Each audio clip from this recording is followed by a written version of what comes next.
할렐루야. 하나님은 지금 또 살아계셔서 역사하십니다. 예수님은 저와 여러분을 사랑하십니다. 보혜사 성령님이 언제나 함께 하시고 축복하십니다. 오늘도 좋은 하루 되세요. 좋은 일이 있을 것입니다.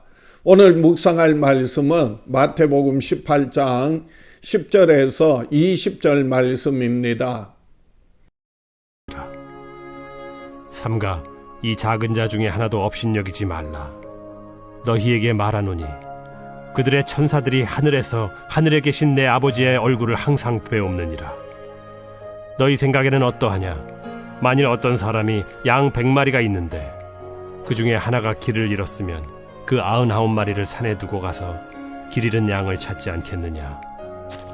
진실로 너희에게 이르노니 만일 찾으면 길을 잃지 아니한 99마리보다 이것을 더 기뻐하리라.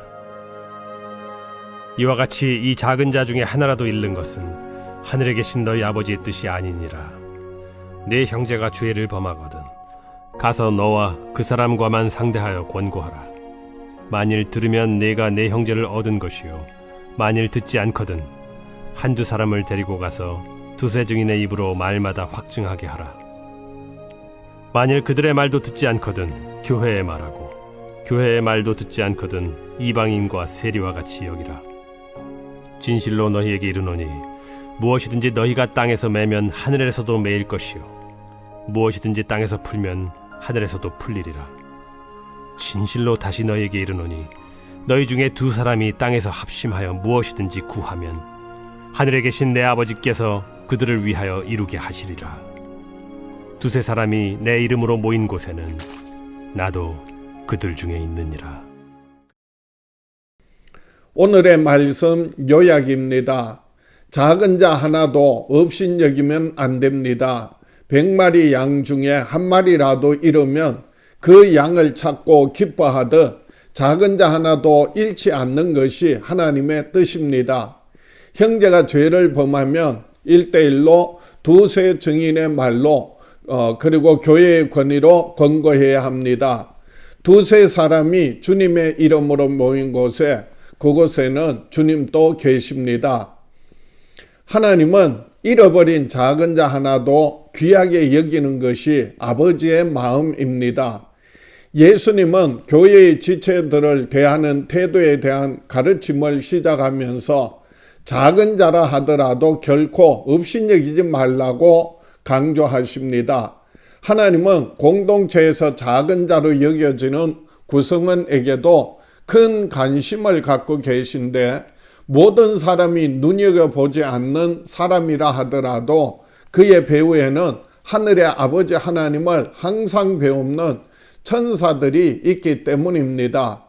예수님은 신앙 공동체 안에서 작은 자를 대하는 태도가 예수님을 대하는 태도에 결부된다고 말씀하셨는데 여기서는 한 지체를 생각하시는 하나님 아버지의 마음에 초점을 두십니다.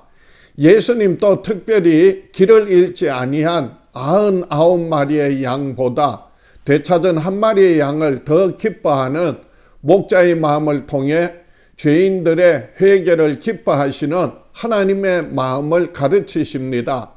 잃어버린 양 한 마리는 교회의 구성원이었지만 신앙을 잃어버리거나 열정이 식어버린 사람 또는 사회적 계층적 이질감 때문에 교회 공동체에 적응하지 못한 사람을 가리킵니다. 세상의 상식으로 생각할 때 99마리 양보다 길 잃은 양 한 마리가 더 귀하다는 예수님의 말씀은 이해하기 어렵습니다. 수학적인 논리에 익숙한 우리는 하나보다 99이 더 크고 중요하다고 생각합니다.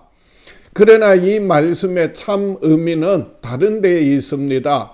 곧 99마리의 양을 놔두고라도 한 마리를 찾으시는 목자의 모습에서 이런 자를 향한 하나님의 사랑을 깨달으라는 것입니다. 이런 양처럼 헤매는 작은 자를 찾아내기까지 찾는 것이 아버지의 하나님의 뜻입니다. 예수님은 이 일을 위해 이 땅에 오셨습니다. 잃어버린 작은 자들을 귀하게 여기는 성도가 하나님의 뜻을 이루며 천국에서 큰 사람으로 인정받습니다. 하나님은 거룩한 모임인 교회 안에서 권징이 공의롭게 이루어지길 원하십니다. 예수님은 교회 안에서 형제가 죄를 범하였을 때 어떻게 해결하려면 해야 하는지를 말씀하십니다. 죄의 문제를 해결하는 가장 좋은 방법은 죄를 범한 사람이 회개하는 것입니다. 그런데 죄를 범한 사람이 스스로 회개하지 않을 경우 교회는 권면해야 합니다.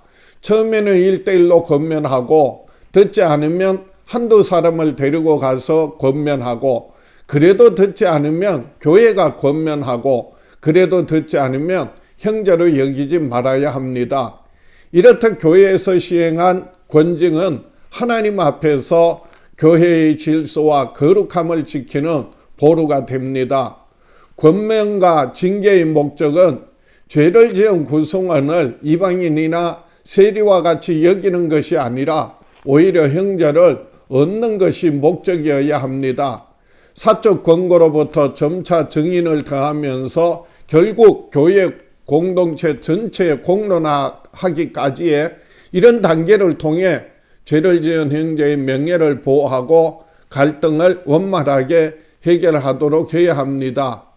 두세 사람이 내 이름으로 모인 곳에는 나도 그들 중에 있느니라는 말씀은 기도에 관한 말씀이라고 생각하지만 사실은 공동체의 권징과 관련됩니다. 주님이 함께 하시는 임마누엘의 복은 죄를 철저히 제거한 거룩한 공동체 가운데 임합니다. 그래서 예수님은 교회가 땅에서 매면 하늘에서도 매이고 땅에서 풀면 하늘에서도 풀릴 것이라고 약속하십니다. 거룩한 교회의 공동체가 하나님의 뜻에 따라 행하는 일은 곧 하나님이 함께 행하시겠다는 것입니다. 교회가 하늘의 뜻을 이 땅에서 이루는 역할을 하는데 교회의 결정이 하늘의 결정이 될 것이라는 말씀입니다. 이 땅의 교회는 주님이 함께 거하시는 임마누엘의 교회로서 하나님의 마음과 그리스도의 심장을 가지고 하늘의 뜻을 이루기 위해 기도하고 행해야 합니다. 우리는 예수 그리스도의 지체로서 서로 연합하고 거룩함을 지켜야 합니다. 우리는 자신들의 개성과 주관을 관철하기 위해 다른 지체들의 개성과 주관을 억압하려 해서는 안 되며 항상 다른 지체들과 공존하는 길을 연합하는 길을 모색해야 합니다. 심지어는 서로 간의 교제를 방해하는 범죄 행위가 발생했을 때 서로를 잃지 않는 방법을 추구하여 서로를 얻기 위하여 최선의 조치를 취해야 합니다. 왜냐하면 하늘에 계신 아버지께서 항상 그들 중에 있는 작은 자들에게까지 크다란 관심을 기울이고 계시며 서로를 얻기 위한 노력을 그들에게 위탁하셨기 때문입니다. 심지어 하나님이 재판장으로 계신 하늘 법정에서는 우리가 이렇게 고심해서 처리하는 의사가 존중받을 뿐만 아니라 이를 위해 분투하는 모든 모임 가운데 특별한 임재로 함께 하십니다. 하나님 나라를 대적하는 죄의 세력으로부터 성도와 교회 공동체의 거룩성을 지키고 세상에 하나님 나라를 선포하는 사명을 감당하며 살아가는 저와 여러분 되시기를 주의 이름으로 축복합니다.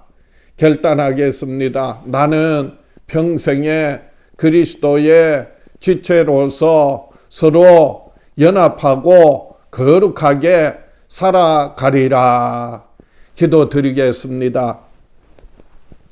참 좋으신 아버지 하나님, 우리가 예수 그리스도 안에서 온전히 서로 연합하며 죄로부터 세상으로부터 우리의 거룩함을 지켜서 이 땅에서 날마다 하나님의 나라와 하나님의 뜻을 이루어 드릴 수 있도록 축복하여 주시옵소서. 우리의 연약함과 부족함을 아시오니 오늘 또 우리에게 은혜를 베푸시고 진리의 성령님 오셔서 저희들을 늘 진리 가운데로 인도하여 주시옵소서. 하나님이 찾으시는 지극히 작은 자, 잃어버린 양과 같은 심령으로 늘 이 땅에서 하나님의 뜻을 찾으며 살아갈 수 있도록 인도하여 주시옵소서. 예수님 이름으로 기도하옵나이다.